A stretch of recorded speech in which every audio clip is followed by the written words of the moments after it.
అమ్మాయి చూసేలా చిరిగిన జాకెట్ కుట్టుకుంటున్నావా? మీ వాళ్ళ బ్రతుకుల్లో ఇంతకంటే పెద్ద చిరుగులున్నాయి, ముందు అవి కుట్టు. అదేమిటి మావయ్య? కాకపోతే మరేమిటమ్మా, ఏదో ఆడకూతురివి ఇంటి బాధ్యతను ఎత్తనేసుకుని సంపాదిస్తుంటే తిని కూర్చోకుండా మీ నాన్నకు, మీ అన్నయ్యకు, మీ చెల్లాయికి తగలేడానికి డబ్బు కావాలట. వచ్చి అడుగుతారు. ఇచ్చోసమా ఇస్తే నాకు మహా చటకపోస్తుంది. వాళ్ళు మాత్రం ఇంకెవరిని అడుగుతారు మావయ్య? అడకపోవటమే మావయ్యని అడిగాను, లేదనిపించుకున్నాను. దాన్ని ఇవ్వకపోగా పైగా చెప్తున్నాడు చూడు నీకు.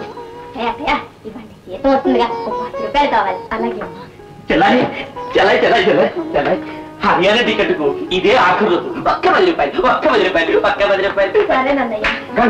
కన్షాట్ అమ్మాయి, ఇవాళ బ్రహ్మాండమైన బ్రాకెట్ కుట్టి తీరుతాను. నాకు కూడా ఒక 10 రూపాయలు ఇస్తే. ఇది వరకు ఎన్నడైనా కాదన్నానా నాన్న? ఇప్పుడు ఇంత ఇదిగా అడుగుతున్నారు.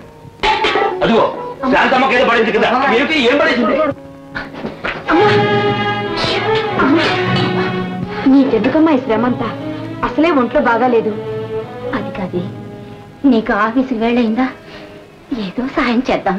నువ్వు రెస్ట్ తీసుకుంటే నా సాయం చేసినట్టే. వెళ్ళి పడుకోమ్మా.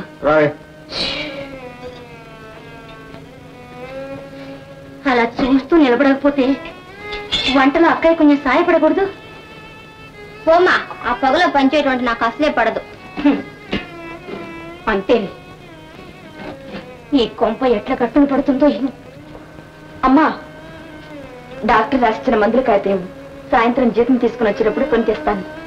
నా మందులకేం వచ్చింది కానీ నువ్వు 2 మంచి చీరలు కొనుక్కోమా. ఉద్యోగం చేస్తున్న దాన్ని